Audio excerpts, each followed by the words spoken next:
Hello dear, good evening to all of you.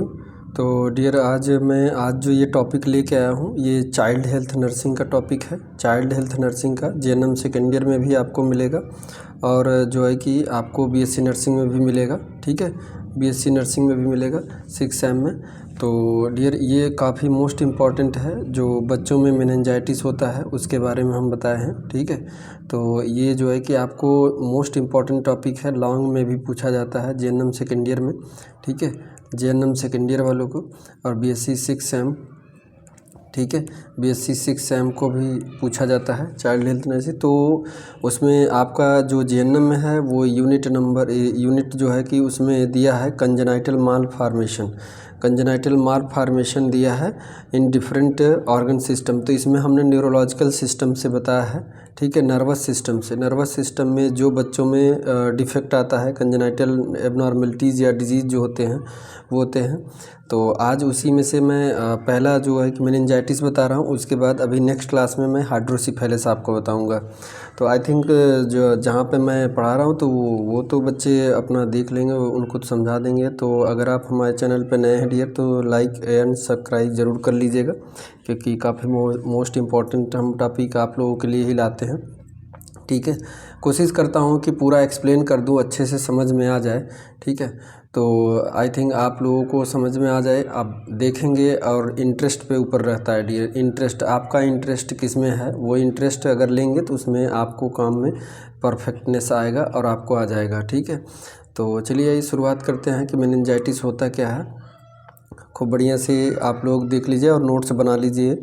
ठीक है, तो डिफिनीशन की बात करें तो डिफिनीशन क्या है इसका, meningitis is an inflammatory of the meninges, inflammation of the meninges, यानी कि ब्रेन के जो मेनिंजेज होती हैं। मेनिंजेज कौन कौन से ब्रेन की होती हैं?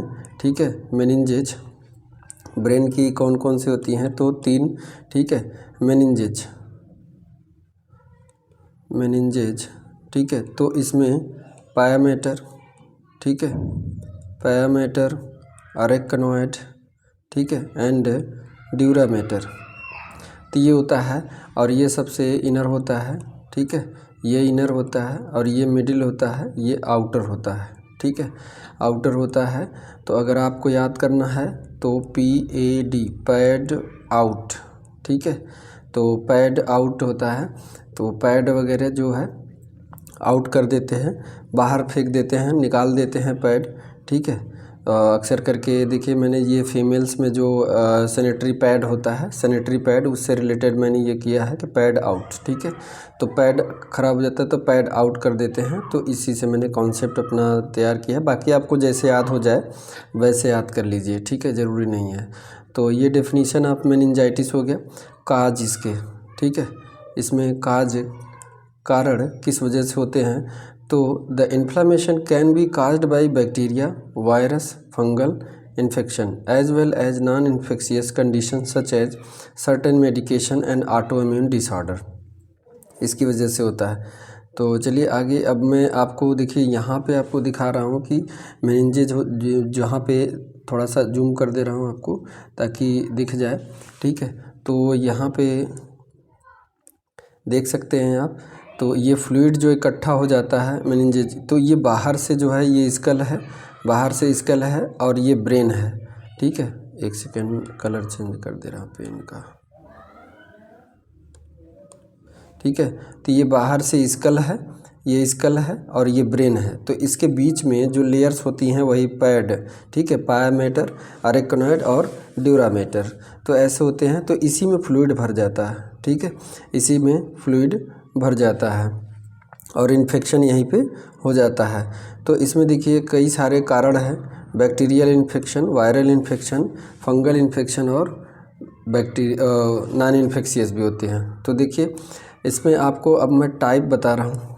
ठीक है, टाइप काज के आधार पे ही, अगर मान लीजिए बैक्टीरियल मेनिंजाइटिस है तो कौन सी बैक्टीरिया काज करती है मेनिंजाइटिस बच्चों में, चाइल्ड में बैक्टीरियल या पायोजेनिक मेनिंजाइटिस। पहला है बैक्टीरियल या pyogenic meningitis such as Neisseria meningitis, Streptococcus pneumoniae and Haemophilus influenzae B. सबसे ज़्यादा सभी बैक्टीरिया में सबसे ज़्यादा हेमोफिलस इन्फ्लुएंजाe 70% यही काज करता है।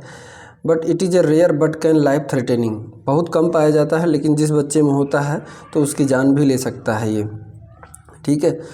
उसके बाद viral meningitis caused by virus such as enterovirus, ठीक है।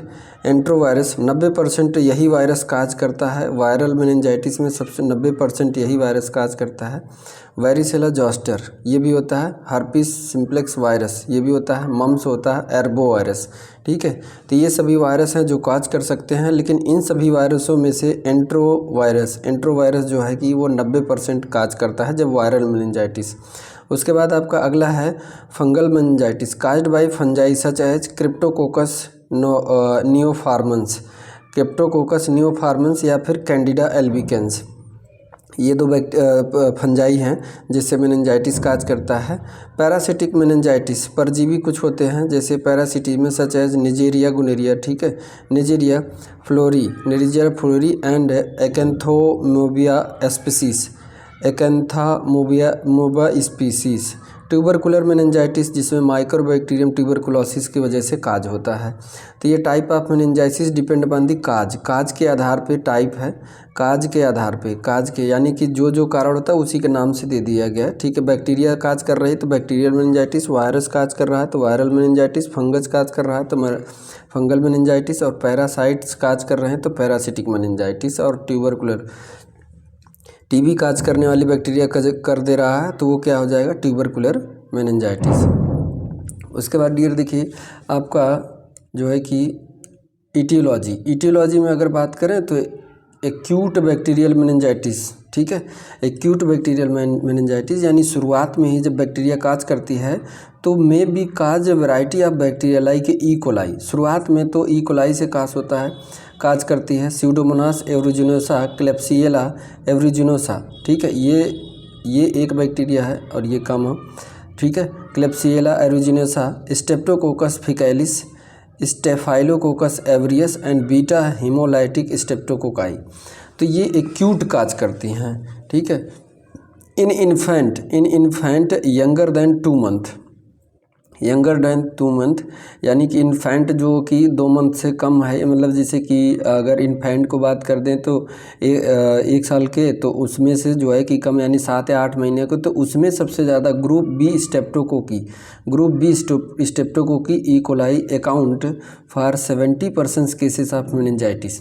यानी कि जो बच्चे लगभग 7 या 8 महीने को होते हैं यानी कि साल भर से कम होते हैं, तो उसमें जो है कि सबसे ज़्यादा group B streptococci and E coli 70% case यही काज करता है। और इन्फेंट जो age above the age of 3 month वो बच्चे होते हैं, तो उसमें infection is mainly caused by Haemophilus influenzae, pneumococci, मेनिंजोकोकाई and certain virus fungi and protozoans की वजह से काज करते हैं। तो ये ईटियोलॉजी है। उसके बाद आपका प्रीडिस्पोजिंग फैक्टर का मतलब ये है कि और क्या कारण हो सकते, किसकी वजह से मेनिंजाइटिस होने के चांसेस हैं। प्रीडिस्पोजिंग मतलब ये ऐसा चल रहा है तो कल इसको होगा। आज से ऐसे अगर अभी ये ऐसे कर रहा है तो आगे चल के उसको मेनिंजाइटिस होगा। जैसे जिस बच्चे में इम्यूनोसप्रेसिव ड्रग्स खा रहा है, ठीक है, दिया जा रहा है, जिस बच्चे को इम्यूनोसप्रेसिव ड्रग्स यानी कि उसकी इम्यूनिटी को सप्रेस करने के लिए, ठीक है। बच्चे की इम्यूनिटी एक तो वैसे इमेच्योर होती है, ठीक है, इम्यूनिटी इमेच्योर होती है और ऊपर से ड्रग्स देके और कम किया जा रहा है, तो ऐसे में इन्फेक्शन के चांसेस बढ़ जाते हैं। तो अपॉर्चुनिटी मतलब कि बैक्टीरिया को अवसर मिल जाता है काज करने के लिए, तो ये बैक्टीरिया तुरंत काज कर देता है ऐसे बच्चे में। ऐसा बच्चा जो डायबिटिक मेलाइटिस है या फिर मैलिग्नेंसी है कैंसर की वजह से, तो उसमें भी हो जाता है। ऐसा बच्चा भी है जैसे कि HIV पॉजिटिव मदर से पैदा हुआ हो, ठीक है, तो उसमें भी इम्यूनिटी वीक होती है, उसमें भी अपॉर्चुनिटी मिल जाता है, बैक्टीरिया को अपॉर्चुनिटी मिल जाता है, ठीक है, इन्फेक्शन करने का अवसर मिल जाता है, ठीक है, अपॉर्चुनिटी मिल जाती है उसको इन्फेक्शन करने के लिए। मेनिंजाइटिस में फॉलो ट्रामा या फिर ट्रामा हो जाए या इन्वेसिव प्रोसीजर कोई या लंबर पंचर होने से या फिर पेनिट्रेटिंग हैंड वॉशिंग, ठीक है, head wound, penetrating head wound, यानी कि जैसे देखिए मेनिंजाइटिस में फॉलो ट्रामा, हेड में कहीं चोट लग गया, उसकी वजह से फ्लूइड भर गया, या फिर इन्वेसिव प्रोसीजर कोई इंसिजन हो, चीरा फाड़ा लगाए। लंबर पंचर यानी कि अगर लंबर में पंचर करे तो वो CSF से बैक्टीरिया पहुंच गया ब्रेन में। रीढ़ की हड्डी में लंबर पंचर करते हैं रीढ़ की हड्डी में, तो वहाँ से बैक्टीरिया CSF में जाता है, CSF से वो पहुँच जाता है ब्रेन में। तो स्पाइनल कॉर्ड में भी इन्फेक्शन करेगा वो पहुंच जाएगा ब्रेन में भी। और उसके बाद पेनिट्रेटिंग हेड वुंड, किसी पेनिट्रेटिंग मतलब नुकीले धारदार से नुकीले इक्विपमेंट से क्या करें, हेड में अगर वुंड घाव हो जाए तो उस कंडीशन में भी हो जाता है। ठीक है, तो आगे चल के अभी तो ठीक हो जाएगा, दवा दर्पण होगा ठीक हो जाएगा, लेकिन आगे चल के इसको मेनिंजाइटिस हो सकता है। ठीक है, तो ऐसा प्री डिस्पोजिंग फैक्टर मतलब कि पहले से ही अगर ये ऐसा है तो कल इसको होगा। ठीक है, अब बात करते हैं पैथोफिजियोलॉजी की। पैथोफिजियोलॉजी की अगर बात करें तो infection from any part of the body. ठीक है, थोड़ा सा कलर चेंज। ठीक है, कह रहा है कि infection from any part of the body like nasopharynx में इन्फेक्शन हुआ तो वहाँ से ऑर्गेनिज्म इन्वाइड सराउंडिंग ब्लड वेसल, उसमें सराउंडिंग ब्लड वेसल में पहुँच गया। फिर उसके बाद कहाँ पे organism inter into CSF through blood, और ब्लड के द्वारा वो CSF में पहुँच गया। फिर इन्फेक्शन स्प्रेड इनटू सब अरेकनॉइड स्पेसेस ऑफ मेनिंजाइटिस, और वहाँ पे क्या काज कर दिया, इन्फ्लामेशन। ठीक है, तो ये है, यानी कि बच्चे को जो है कि पहले क्या हुआ, मान लीजिए जैसे कि टॉन्सिलाइटिस हुआ। ठीक है, टॉन्सिलाइटिस हुआ, अब उस टॉन्सिलाइटिस की वजह से बैक्टीरिया वो चला गया जहाँ पे, जो मान लीजिए लैरिंग्स में हुआ या फेरिंग्स में, मान लीजिए फेरिंग्स में हुआ, तो फेरिंग्स के आसपास जितनी ब्लड वेसल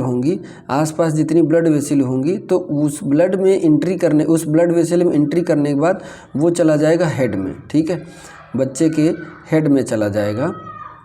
तो यहाँ गले में इन्फेक्शन हुआ, गले में से वो पहुँच जाएगा हेड में। ठीक है, सर्कुलेशन के द्वारा हेड में पहुँच जाएगा। हेड में पहुँचने के बाद ऑर्गेनिज्म ब्लड वेसल के द्वारा CSF में एंट्री कर जाएगा, CSF में स्प्रेड हो जाएगा कहाँ पे, सब अरेकनॉइड स्पेसेस में। सब अरेकनॉइड स्पेसेस यानी मेनिंजेस का स्पेस होता है, उसमें हो जाएगा, और वहाँ पे इन्फ्लेमेशन काज कर देगा। ठीक है, उसके बाद आपका हम क्लिनिकल फीचर या साइन सिम्टम की बात करें तो clinical presentation of the child with meningitis depend primarily on the child's age and etiologic agent, यानी कि बैक्टीरिया पर भी डिपेंड करता है और बच्चे के एज पर भी। तो क्लिनिकल फीचर जो है नियोनेट में देखा गया, नियोनेट यानी कि जो नियोनेट हैं, न्यू बॉर्न बेबी हैं, उसमें न्यू बॉर्न बेबी में क्या होगा, पुअर फीडिंग, बच्चा सही से फीड नहीं करेगा, वोमिटिंग होगा, डायरिया होगा, बहुत लेथार्जी होगा, वीक क्राई करेगा, और स्लीपलेसनेस, सोएगा नहीं। प्रेजेंस ऑफ फुल फोंटेनली, यानी कि जो उसकी एंटीरियर एंड पोस्टीरियर फोंटेनली होगी, पोस्टीरियर फोंटेनली। ठीक है, तो हमने फोंटेनली के बारे में बता दिया है अगर हमारे क्लास में किया होगा। ठीक है, तो ये फोंटेनली, ये पीछे पोस्टीरियर और ये एंटीरियर फोंटेनली। ठीक है, तो आगे ये बच्चे का हेड है, तो हेड में, बच्चे के हेड में जो है कि ये क्या है, ये पोस्टीरियर फोंटेनली है, पोस्टीरियर फोंटेनली, और ये क्या है, एंटीरियर फोंटेनली है। ठीक है, तो इसमें क्या होगा, फुल होगा, यानी कि उभरा हुआ पार्ट होगा। इसके यहाँ पे अंगुली से टच करेंगे तो उभरा हुआ पार्ट रहेगा। ठीक है, तो ये है। और एंटीरियर फोंटेनली को क्या कहते हैं, एंटीरियर फोंटेनली कब क्लोज होती है, 6 to 8 वीक पर, और इसमें 16 से 18 महीने लग जाते हैं, 16 से 18 मंथ लग जाते हैं एंटीरियर फोंटेनली में। एंटीरियर फोंटेनली को ब्रेगमा भी कहते हैं। ठीक है, यहाँ पे रुक जाइए, स्पेलिंग में सही से लिख दूँ, बड़ा इधर उधर करके लिख रहा हूँ,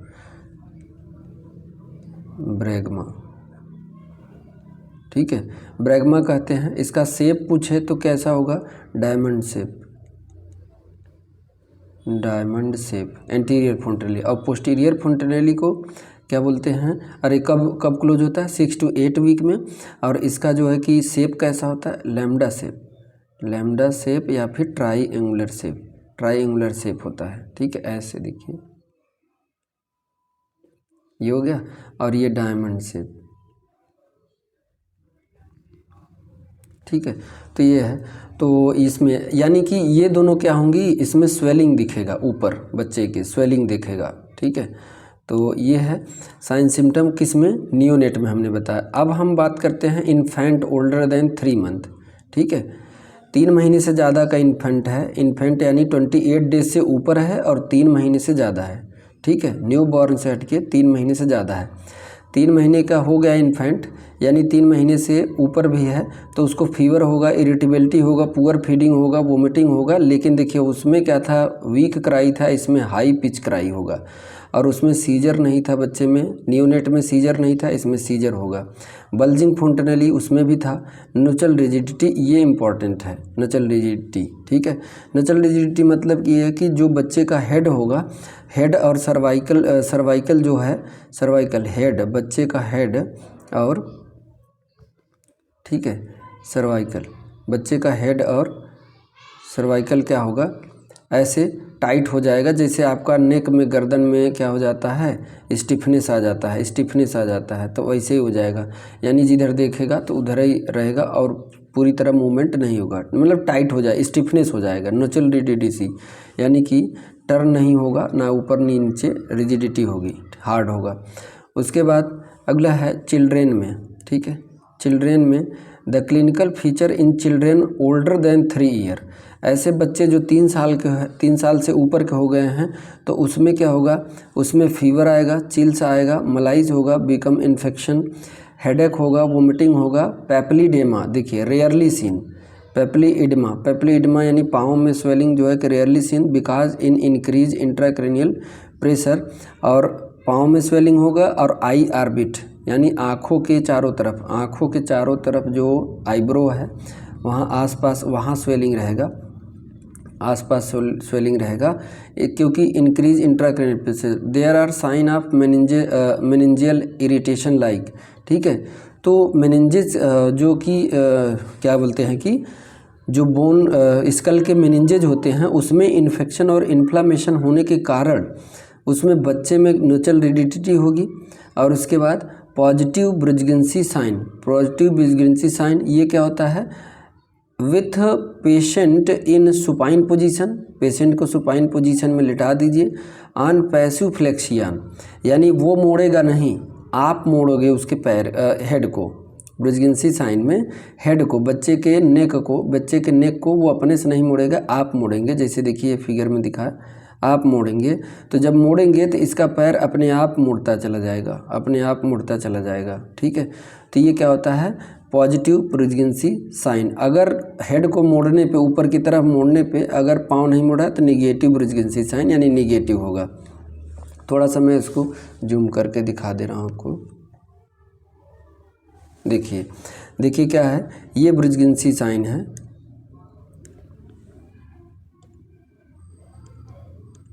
देखिए, देखिए ये बच्चे को पहले ऐसे लिटा दिए, ठीक, ऐसे लेटा। अब बच्चे का हेड जो है ऊपर की तरफ उठाएंगे, और जैसे ऊपर की तरफ उठाएंगे तो बच्चे का पैर अपने आप जो है कि मुड़ता चला जाएगा। तो इसे कहते हैं ब्रुजगेंसी नेक साइन। और कर्निंग साइन, कर्निंग साइन में बच्चा के लिटा दीजिए, लिटाने के बाद अपने से जो है कि इसके पैर को आप ऊपर उठाएंगे। अब जब पैर को उठाएंगे तो इसको पेन होगा, यहाँ पे बच्चे को यहाँ पे पेन होगा, ठीक है। तो ये साइन है एग्ज़ाम फॉर मेनिंजाइटिस। तो मेनिंजाइटिस के बच्चे जो होते हैं उनमें ये सिम्टम देखने को मिलता है, ये साइन देखने को मिलता है, ठीक है। उसके बाद पॉजिटिव ब्रुजगेंसी साइन हो गया, पॉजिटिव कर्निंग साइन, ठीक है, positive Kernig sign, positive Kernig sign. तो देखिए ये कर्निंग साइन है और ये ब्रुजगेंसी साइन का, ठीक है, जो अभी हमने दिखाया। तो पॉजिटिव कर्निंग साइन में क्या होता है, with patient in supine position and hip flexed, hip क्या करेंगे, मोड़ेंगे किधर, एब्डोमेन की तरह। Passively strengthening of leg and knee causes active resistance and back pain, ठीक है। बैक पेन, बच्चे के बैक में पेन होगा और रेसिस्टेंस यानी कि बहुत मुड़ेगा नहीं, बहुत टाइट रहेगा, ठीक है। तो ये चिल्ड्रेन में देखने को मिलेगा, नचल रिजिडिटी मिलेगा और पॉजिटिव कर्निंग साइन और ब्रुजगेंसी साइन मिलेगा, ठीक है। उसके बाद डायग्नोसिस की बात करें तो डायग्नोसिस में आपका CSF analysis, culture and sensitivity test होगा। कलर क्या होगा, क्लाउडी या मिल्की होगा। WBC क्या रहेगा, इंक्रीज लेवल ऑफ न्यूट्रोफिल और ल्यूकोसाइटोसिस। प्रोटीन क्या रहेगा, हाई रहेगा। ग्लूकोज डिक्रीज रहेगा, ठीक है। ब्लड कल्चर पॉजिटिव होगा। ब्लड कल्चर क्या, बैक्टीरिया उसमें पाया जाएगा, पॉजिटिव रहेगा। CT स्कैन और MRI, ठीक है। तो इतनी जांच कराएंगे जिसमें पॉजिटिव मिल जाता है, ठीक है। तो CSF कल्चर से ही मिल जाता है, पता चल जाता है। फिर उसके बाद मैनेजमेंट की बात करते हैं। मैनेजमेंट में फार्माकोलॉजिकल मैनेजमेंट। फार्माकोलॉजिकल में स्पेसिफिक ट्रीटमेंट और सिम्प्टोमेटिक ट्रीटमेंट। स्पेसिफिक ट्रीटमेंट में एंटीबायोटिक देंगे, एग्जाम्पल में penicillin with 3rd generation cephalosporin, ठीक है। Vancomycin, ceftriaxone, cefoperazone with aminoglycoside. तो इसके ट्रीटमेंट ये एंटीबायोटिक देंगे। उसका सिम्प्टोमेटिक ट्रीटमेंट। सिम्प्टोमेटिक ट्रीटमेंट में क्या, देखिए आपका जो है कि सिम्प्टोमेटिक ट्रीटमेंट में एंटी सीजर, झटके आएंगे बच्चे को, जब झटके आएंगे तो उसको फिनोबार्बिटॉन 10 mg IV सॉल्यूशन के द्वारा, या फिर डिलाटिन 7 mg पर kg बॉडी वेट से देंगे, ठीक है। और डायजीपाम 2.5 mg देंगे, ठीक है। Management of intracranial pressure ICP, mannitol देंगे 0.5 mg पर kg 20%। उसके बाद फीवर और हेडेक के लिए क्या देंगे, एस्प्रिन या फिर एस्टामिनोफेन। उसके बाद सपोर्टिव केयर देंगे। तीसरा सपोर्टिव केयर में क्या करेंगे, maintain fluid electrolyte balance, monitoring neurological status, यानी कि उसका नर्वस सिस्टम सेंसेशन क्या है, ठीक है। वो टच कर रहा है तो उसको रिस्पॉन्स दे रहा है, अगर बुला रहा हो तो, और ये एक्टिविटी करने के लिए तो वो सब चेक करना है। Patient with septic shock require, अगर मान लीजिए बहुत ज़्यादा इन्फेक्शन होने की वजह से वो शॉक में जा रहा है तो उसको vaso active drugs like epinephrine और एपिनेफ्रिन एंड डोपामिन देंगे, ठीक है। तो ये क्या है कि फार्माकोलॉजिकल मैनेजमेंट, ठीक है। उसके बाद आपका नर्सिंग मैनेजमेंट, ठीक है, बहुत इंपॉर्टेंट है। फार्माकोलॉजिकल से भी अच्छा है, मेडिकल मैनेजमेंट से भी प्रियोरिटी यह है, वरीयता इसको देंगे नर्सिंग मैनेजमेंट को। तो आप एक नर्स जो है कि कैसे मैनेज करेगी, आइसोलेट, सबसे पहले तो ऐसे बच्चे को आइसोलेट वार्ड में रखेंगे, आइसोलेट कर देंगे। When the child is admitted with suspected meningitis, अगर मेनिंजाइटिस से वो इन्फेक्टेड है तो उसको अलग वार्ड में रखेंगे, नॉर्मल बच्चों से दूर रखेंगे, ठीक है। The nurse should isolate the child in order to protect the other patient from infection, ताकि दूसरे बच्चे भी इन्फेक्ट ना हो पाए। उसके बाद proper isolation technique and strict hand washing need to be observed and parent of the child need to be instructed according, यानी कि माता पिता को भी समझा दीजिए, और कोई कर्मचारी जाएगा स्टाफ नर्स तो वो हैंड वॉशिंग करके तब जाएगा, और फिर करने के बाद hand washing. Nobody with upper respiratory tract infection, कोई भी बंदा ऐसा ना हो कि जो रेस्पिरेटरी ट्रैक्ट से इन्फेक्टेड है उस बच्चे के पास जाए। अगर ऐसा बंदा जा रहा है, जैसे TB से ग्रसित हैं, अस्थमा से ग्रसित हैं, इम्पाइसिमा से ग्रसित हैं, वो अगर उस बच्चे के पास जाएंगे तो उसके बच्चे की कॉम्प्लिकेशन को और बढ़ाएंगे, सीवियरिटी को और बढ़ाएंगे।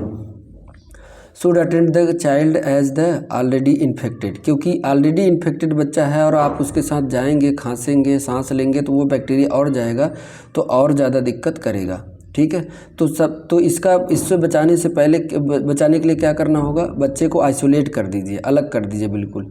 उसके बाद एडमिनिस्ट्रेशन ऑफ ड्रग्स, अब फिर जो एंटीबायोटिक बताया गया है डॉक्टर जैसे प्रिस्क्राइब किए वैसे दे दीजिए, ठीक है। Intravenous antibiotic are given minimum 7 to 10 days, और 7 से 10 दिन तक IV एंटीबायोटिक देते रहिए। तीसरा यह है कंट्रोल सीजर के लिए वही हमने बताया कि ड्रग्स देना होगा एज ऑन प्रिस्क्रिप्शन, लेकिन सीजर के दौरान since the child is too prone to seizure, अगर बच्चे को सीजर आने को है तो the child must be protected from injury. आप इतना ध्यान दीजिए कि बच्चे को इंजरी ना हो सीजर में, क्योंकि होशो हवास में नहीं रहता है, उसको झटके आते हैं तो उसको नुकीले प्रोडक्ट, नुकीले इक्विपमेंट वगैरह कुछ हैं अगल बगल अगर, तो उसको क्या हो जाएगा, हार्म हो जाएगा, इंजरी हो जाएगा। Monitor the child level of consciousness, बच्चे का कॉन्शियसनेस देखेंगे। Side rail of the bed should be up, और बच्चे के जो बेड के साइड में जो साइड रेल होता है उसको उठा देना है, ठीक है। तो इस पर मान लीजिए बच्चा लेटा है ठीक है, बच्चा लेटा है तो इसके साइड में जो रेल होती है यहाँ पे उठा देना है ताकि ये क्या हो, गिरे ना इस पे से, क्योंकि झटके आ रहे हैं, गिर सकता है। Never leave the child alone, और बच्चे को अकेले नहीं छोड़ना है। ठीक है, तभी क्या होगा, कंट्रोल सीजर होगा और प्रोटेक्ट चाइल्ड फ्रॉम इंजरी, और सीजर के दौरान बच्चे को प्रोटेक्ट किया जा सके इंजरी से, क्योंकि वो गिर सकता है बेड से, उसको नुकीले प्रोडक्ट से लग सकता है, क्योंकि होशोहवास में नहीं है, झटके आ रहे हैं। ठीक है, उसके बाद आगे क्या करना है, एक नर्स होने के नाते चौथा क्या है, आपको करना होगा maintain fluid intake and nutrition. तो बच्चे का फ्लूइड और न्यूट्रिशन भी मेंटेन करना होगा। इफ़ द चाइल्ड अनकॉन्शियस, अगर बच्चा अनकॉन्शियस है तो आईवी फ्लूइड से देना होगा, न्यूट्रिशनल रिक्वायरमेंट उसको आईवी फ्लूइड से देना होगा। If the child's condition permit then nasogastric feeding is given, अगर मान लीजिए डॉक्टर प्रिस्क्राइब कर दिया कि नहीं इसको एनजी ट्यूब से दे सकते हैं तो एनजी ट्यूब से उसको फीडिंग करा दीजिए। Maintain intake and output record, जितना भी बाहर आए जितना भी अंदर गया उसको रिकॉर्ड को मेंटेन करिए, चाहे यूरिन हो, चाहे वो स्पूटम हो, चाहे कोई भी हो। When oral feed is started, अगर उसको मुंह से दे रहे हैं तो diet should be rich in protein, उसको प्रोटीन डाइट देना है, कैलोरी डाइट देना है और विटामिन रिच डाइट देना है। पांचवा है प्रोवाइड कंफर्ट एंड रेस्ट, और फिर बच्चे को आपकी जिम्मेदारी बनती है कि बच्चा कंफर्ट फील करे और रेस्ट करे। वो तो चाइल्ड में हैव फोटोफोबिया, यानी बच्चे को लाइट से बहुत डर लगेगा।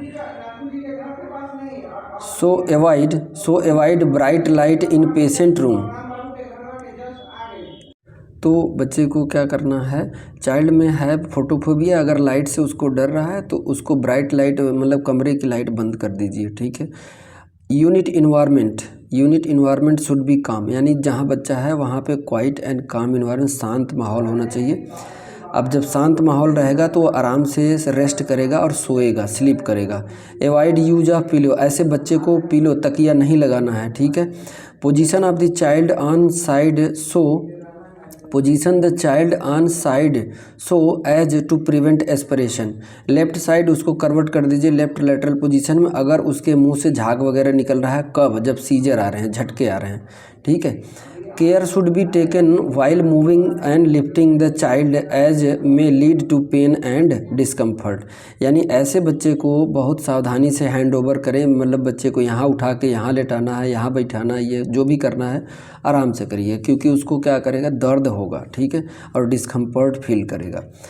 Head and neck should be support with lifting the child. ठीक है, हेड और उसको सपोर्ट करके रखना है।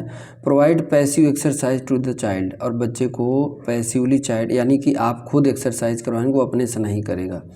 Other comfort measure include frequent mouth care, यानी कि उसको केयर क्या करना है, उसके माउथ केयर करना है। Changing position to prevent bed sore, बच्चे को हमेशा मूवमेंट कराते रहे हर 2 घंटे बाद 3 घंटे बाद, ताकि उसको बेड सोर ना हो। Use of air and water mattress, अगर इसको बेड सोर से बचाना है तो एयर मैट्रेस या वाटर मैट्रेस, यानी कि जो गद्दा होता है उसमें वाटर का भी मैट्रेस आता है और एयर का भी, उसको उस पर लेटाइए। Keeping the skin clean and dry, और बच्चे की स्किन को क्लीन और ड्राई रखना है, ये आपका काम है। ठीक है, उसके बाद अगला डियर है नर्सिंग रिस्पॉन्सिबिलिटी में कहा मॉनिटर चाइल्ड्स कंडीशन को उसको मॉनिटर करते रहिए कि सुधार हो रहा है कि नहीं हो रहा है, यानी वाइटल साइन लेना है, एसेस करना है उसके न्यूरोलॉजिकल स्टेटस को कि हाँ पहले से अब सुधार हुआ कि नहीं। एसेस फंक्शनली, और उसके फंक्शनली को भी एसेस करना है। 7वां क्या है, पेरेंटल गाइडेंस एंड सपोर्ट, अब उसके माता पिता को भी सपोर्ट दीजिए और उसके बारे में बताइए कि इनको क्या हुआ है, कैसे होगा, ट्रीटमेंट होगा, कब ठीक होंगे या ठीक हो जाएंगे, क्या होगा, सारी चीज़ें उनको बताना होगा। Inform parent about the child disease, जो बच्चे को रोग हुआ है उसके बारे में मदर को बताइए। एंड हिज कंडीशन, और उसका क्या condition present time. If child develop deficient, अगर उसको ऐसा दिख रहा है तो teach them about care of child at home. ठीक है, referrals are made as necessary to provide support to the child and family, आप चाहें तो अगर आपके संस्थान पर नहीं कंट्रोल हो रहा है तो उसको रेफ़र कर सकते हैं, ताकि सवाल जो है कि वो समय रहते वो कदम उठा सके और ले सके। ठीक है, तो पेरेंट एंड गाइड सपोर्ट ये भी होगा, ये नर्सिंग रिस्पॉन्सिबिलिटी है। तो डियर ये आपका मेनिंजाइटिस था जो कि हमने बताया। अब इसमें मेनिंजाइटिस होने के, जिस बच्चे को मेनिंजाइटिस है तो उसको और क्या दिक्कत हो सकता है, जैसे majority of patient recover without the permanent deficit, ऐसे बच्चे कुछ ठीक हो जाते हैं और उसमें बाद में कोई दिक्कत नहीं रहती, बाद में कोई दिक्कत नहीं रहता और वो आराम से रहते हैं। दूसरा यह है कि subdural hematoma develop in 50% children under 18 age of 18th month of age, यानी कि लगभग 1.5 साल से ऊपर के बच्चे हैं तो उसमें 50% ऐसे बच्चे होते हैं कि उनके हेड में ब्लीडिंग हो जाती है। इट में रिजॉल्व विदाउट ट्रीटमेंट, लेकिन इसको जो है रिजॉल्व किया जा सकता है without treatment. Other complication that में डेवलप इंक्लूड, जैसे कि subdural effusion, cerebral infarction, cranial nerve paralyse, ठीक है, इंक्लूडिंग डीफनेस एंड ऑप्टिक, यानी कि उसको सुनाई भी नहीं दे सकता है। अगर आगे चल के कॉम्प्लिकेशन ये होगा कि उसको सुनाई भी, कान से सुनाई नहीं देगा और उसको आँख से दिखाई भी नहीं दे सकता है। एन्सेफेलाइटिस यानी कि ब्रेन में इन्फेक्शन हो सकता है। एंडोकार्डाइटिस, ठीक है, यानी हार्ट में इन्फेक्शन हो सकता है। ब्रेन एब्सेसिस यानी ब्रेन में फ्लूइड का इकट्ठा होना। Syndrome of inappropriate anti diabetic hormone, यानी ज़्यादा से ज़्यादा एंटी डायबिटिक हार्मोन चलाने की वजह से क्या हो जाएगा, सिंड्रोम हो जाएगा और हाइड्रोसिफेलस होने का भी चांस रहेगा। तो ये कॉम्प्लिकेशन है, यानी आगे चल के इस बच्चे को और क्या कॉम्प्लिकेशन हो सकता है मेनिंजाइटिस के अलावा भी, ठीक है। तो ये आपका है डियर। उसके बाद आपका प्रिवेंशन, कैसे रोकथाम करेंगे। रोकथाम करने के लिए है, रोकथाम करने के लिए डियर यह सीधा कि वैक्सीनेशन, बच्चे का वैक्सीनेशन कराएं, ठीक है, बच्चे का वैक्सीनेशन। रूटीन इम्यूनाइजेशन कराना is helpful to preventing meningitis. Vaccination again measles, mumps, polio and meningococcus and pneumococcus organism can protect the child from meningitis, यानी कि जितनी भी ये बैक्टीरिया हैं उसके अगेंस्ट वैक्सीन लगता है, इम्यूनाइजेशन प्रॉपर करवाना होगा, आगे चल के बच्चे को मेनिंजाइटिस ना हो। 3 dose of Haemophilus influenza B vaccine should be given. Haemophilus 70% यही काज करता था, 70% यही बैक्टीरिया काज करता था, तो इसी का वैक्सीन लगता है, Haemophilus influenza B. Haemophilus influenza B should be given to the child to prevent occurrence of meningitis, ताकि उसको मेनिंजाइटिस आगे चल के ना हो, इसलिए इसका टीका लगाया जाता है, ठीक है। तो ये डियर आपका मेनिंजाइटिस हो गया। अब उसके बाद नेक्स्ट क्लास में हम आपको बताएंगे जो है कि हाइड्रोसिफेलस, हाइड्रोसिफेलस के बारे में। तब तक आप मस्त रहिए, खुश रहिए, जहाँ भी रहिए। Thank you so much dear. तो ये आपका मेनिंजाइटिस हो गया।